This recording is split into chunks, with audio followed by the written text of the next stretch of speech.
नमस्कार दोस्तों, जैसा कि आप सभी इस वीडियो के थंबनेल पे देखे हैं रामबाण इलाज। तो जो एरर हम लोगों को मिलता है एपीएस ऑफर्स ट्रांजैक्शन करने पर, consent for customers FE authentication, ये एरर सीएसपी का फिंगर लग जा रहा है। कस्टमर का फिंगर लगाने के लिए हमें ऐसे ही पेज मिल करके रुक जाता है। तो इसका रामबाण इलाज क्या है वो हकीकत में हम आपको बताने चल रहे हैं। हमें कई ग्रुपों के माध्यम से ये जानकारी मिली है कि ये एरर सीएसपी को मिल रहा है, तो इसका समाधान क्या है वो हम आगे इस वीडियो में बताएंगे। चलिए हम यहाँ अपना आईडी लॉग आउट कर ले रहे हैं। ये आईडी हम अपना लॉग आउट करके और अपने हम माइक्रोसॉफ्ट एज ब्राउजर को ओपन करेंगे और यहाँ हम आएंगे 3 डॉट वाले ऑप्शन में, यहाँ सीधे चले जाएंगे सेटिंग में। और यहाँ सेटिंग में जाने के बाद सबसे पहले हमें जो सेटिंग करनी है वो देखना, ध्यान से देखिएगा। बाद में ये मत कहिएगा कि हमारा नहीं चल रहा है। और हमारे यूट्यूब चैनल पे 2 वीडियो पहले से पड़ी हुई हैं, डाले हैं हम, एक क्रोम ब्राउजर सेटिंग की और एक माइक्रोसॉफ्ट एज ब्राउजर सेटिंग की, जिसमें नॉर्मल मोड में सेटिंग करनी है। और यहां हम दूसरी सेटिंग बता रहे हैं। सबसे पहले हम यहां आएंगे डिफॉल्ट ब्राउजर में, इस पे क्लिक करेंगे। फिर यहां हम देखिए हमारे इंटरनेट एक्सप्लोरर कंपैटिबिलिटी में जो यहां दिख रहा है, इसमें let internet explorer open site in Microsoft Edge, ये हमारा नीबर है, इसको हमें अलवेज करना है। और यहां पर डू नॉट अलाउ जो है, इसको हमें अलाउ पे क्लिक करना है।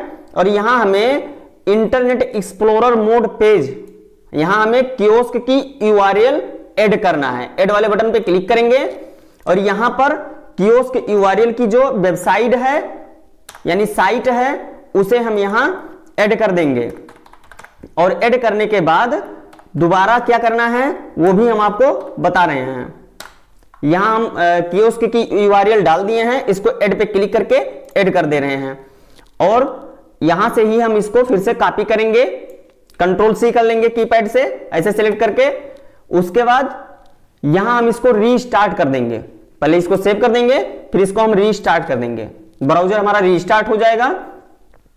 यहां हमें आना है प्राइवेसी सर्च एंड सर्विस में, जो दिख रहा है प्राइवेसी सर्च एंड सर्विस, इस पे क्लिक करना है। यहां पर आना है क्लियर ब्राउजिंग डाटा पे, यहां आपको मिलेगा क्लियर ब्राउजिंग डाटा नाउ। इसके सामने आपको मिलेगा चूज व्हाट डू क्लियर, इस पे क्लिक करना है। और जो ये आपका टाइम रेंज दिख रहा है, यदि आप में last hour, last 24 hours, last 7 day, last 4 weeks लिखा है, तो इसको आपको ऑल टाइम करना है। और यहां पर जितने चेक बॉक्स दिख रहे हैं, आप माउस के कर्सर से ऊपर नीचे करके देख सकते हैं, जितने चेक बॉक्स हैं सबको टिक कर देना है, जैसे हमारे सिस्टम में टिक है। उसके बाद में आपको यहां पर क्लियर नाउ पे क्लिक कर देना है। आपका ये ब्राउजर जो है हिस्ट्री ब्राउजर की क्लियर हो जाएगी। यहीं से आपको क्लोज कर देना है और अपने सिस्टम में यानी सिस्टम की जो हिस्ट्री क्लियर करनी है उसके लिए क्या करना है, विंडो आर बटन प्रेस करना है। यहां पर आपको सबसे पहले TEMP लिखना है, इंटर बटन कीपैड से प्रेस कर देना है। कंट्रोल ये करके जितने फाइलें हैं सबको डिलीट करना है, सभी फाइलें डिलीट होंगी। यहां फिर विंडो आर करके %temp लिखेंगे, यानी प्रतिशत और टेम्प, उसके बाद में फिर प्रतिशत लगाएंगे, यानी %temp%। कीपैड से इंटर बटन प्रेस कर देंगे। कंट्रोल ये करके सभी फाइल डिलीट कर देंगे, यहां टिक करके स्किप कर देंगे। इसको क्लोज करने के बाद में फिर हमें विंडो आर बटन प्रेस करना है। यहां पर हमें लिखना है परफेक्ट, PREFECTCH, और इंटर बटन कीपैड से इंटर कर देना है। यहां पर हमें ऐसा मैसेज मिला है, आपको हो सकता है ना मिले, यदि आपको मिलेगा तो कंटिन्यू पे क्लिक कीजिएगा। कंट्रोल ये करके डिलीट बटन कीपैड से प्रेस कर दीजिएगा और स्किप कर दीजिएगा। उसके बाद में ब्राउजर क्लोज करके रिसाइकल बिन से जो भी हिस्ट्री क्लियर किए हैं सिस्टम की, वो रिसाइकल बिन में जाती है। यहां से इसको एम्प्टी रिसाइकल बिन कर देना है, यस करना है, डिलीट हो जाएगी। दोबारा हमें माइक्रोसॉफ्ट एज ब्राउजर को ओपन करना है। यहां फिर से सेटिंग में आनी है और यहां सेटिंग में जाने के बाद यहां केवल सर्च सेटिंग जो लिखा हुआ ऊपर, यहां आपको सर्च करना है POP। उसके बाद में आपको अपने माउस के कर्सर से नीचे आना है, या यहां आपको जो दिख रहा है लाइन, इससे नीचे ऊपर आप जा सकते हैं। वहां जब आप POP लिखेंगे तो आपको ऐसा ऑप्शन दिखेगा, यहां पे आप क्लिक कीजिएगा और ब्लॉक रिकमेंडेड जो है इसको आप इस पे क्लिक कीजिएगा, ये हट जाएगा। अलाउ जो लिखा हुआ है ध्यान से देख लीजिए, अलाउ इस पे आएंगे ऐड बटन पे, जो यहाँ ऐड बटन दिख रहा है, ऐड बटन पे क्लिक करेंगे, कियोस्क की यूआरएल यहाँ पर पेस्ट कर देनी है। हम वहां जब ऐड किए हैं तो उसको कॉपी कर लिए थे, यदि आपको नहीं कॉपी किए हैं तो कोई दिक्कत नहीं है, आप फिर से इसको देख करके यहाँ मैनुअल ऐसे लिख करके ऐड कर सकते हैं। ऐड कर दीजिए और उसके बाद आप ब्राउजर क्लोज कर दीजिए। ब्राउजर क्लोज करने के बाद दोबारा से माइक्रोसॉफ्ट एक्स ब्राउजर ओपन करनी है और यहां पर आपको कियोस्क की यूआरएल डाल देनी है। कियोस्क यूआरएल डालने के बाद आपको इंटर बटन प्रेस करना है और आपकी कियोस्क लॉगिन होगी। आपके पास यदि एक ही टर्मिनल है तो आपको एक ही टर्मिनल में यह सेटिंग करनी है, एक तो आपको क्रोम ब्राउजर पे चलानी है और एक माइक्रोसॉफ्ट एक्स ब्राउजर पे चलानी है। और जिनके पास दो टर्मिनल है वो एक टर्मिनल पे यानी दो सिस्टम है, एक दूसरे सिस्टम पे माइक्रोसॉफ्ट एक्स वाली सेटिंग कर लीजिए जो हम आगे बताए हैं, और क्रोम ब्राउजर की दूसरे सिस्टम पे।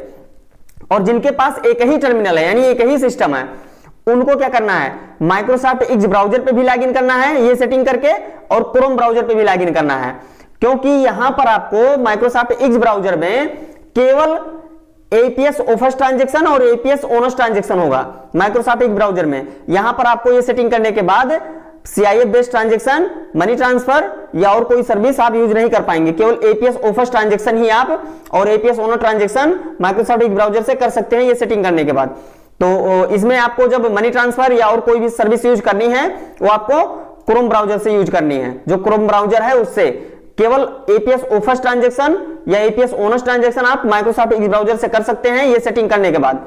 अन्यथा आपको प्रॉब्लम मिलेगा तो ये मत कहिएगा कि हमारा प्रॉब्लम सही नहीं हुआ, अब ये नहीं हो रहा है। चलिए अब हम लॉगिन करके दिखा दे रहे हैं।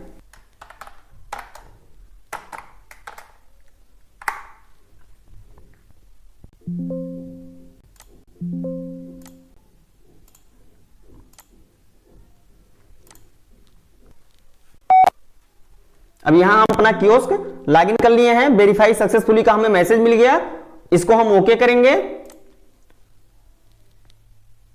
कियोस्क हमारा सक्सेसफुली लॉगिन हो गया।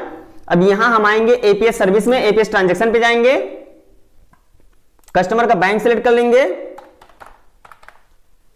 बड़ौदा उत्तर प्रदेश ग्रामीण बैंक हमारे कस्टमर का बैंक है। यहां हम कस्टमर का आधार नंबर डालेंगे।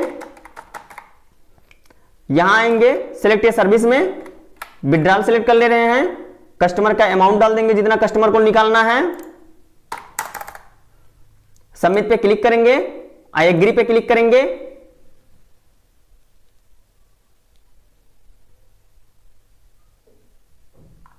यहां सीएसपी एजेंट जिनकी आईडी लॉगिन है उनका फिंगर लगाना है।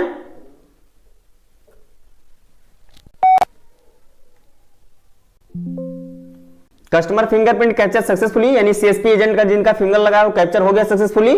देखिए हमें मैसेज मिला consent for customers FP authentication, यानी जो हमें आगे प्रॉब्लम मिल रही थी consent for customer FP authentication पे रोक दे रहा था, वो हमें प्रॉब्लम नहीं मिली। अभी हम आई एग्री पे क्लिक करेंगे। Do you want to agree process का मैसेज मिला, ओके करेंगे। यहां पर कस्टमर का फिंगर कैप्चर करवाना है, फिंगरप्रिंट पे क्लिक किए हैं, कोई भी फिंगर हम सिलेक्ट कर लेंगे, अथराइज पे क्लिक करेंगे और कस्टमर का फिंगर लगवाएंगे बायोमेट्रिक मशीन पे। मार्को डिवाइस है हमारी। अब हमें मैसेज मिलेगा customer fingerprint capture successfully, okay कर देंगे। यहां हम अपना ट्रांजैक्शन पासवर्ड डाल देंगे, अथराइज पे क्लिक कर देंगे, agent transaction password verify success, okay कर देंगे। यहां हमें कंफर्मेशन पेज मिलेगी, कंफर्मेशन पेज, यहां हम कंफर्म पे क्लिक करेंगे, सक्सेसफुली विड्रॉल हो जाएगा। आप सभी को हमारा वीडियो पसंद आया हो तो हमारे चैनल को सब्सक्राइब करें, वीडियो शेयर करें, लाइक करें। यदि कोई समस्या होती है हमारे वीडियो के डिस्क्रिप्शन में हमारे ग्रुप का लिंक है, वहां से आप ज्वाइन हो सकते हैं। आप सभी को बहुत बहुत धन्यवाद।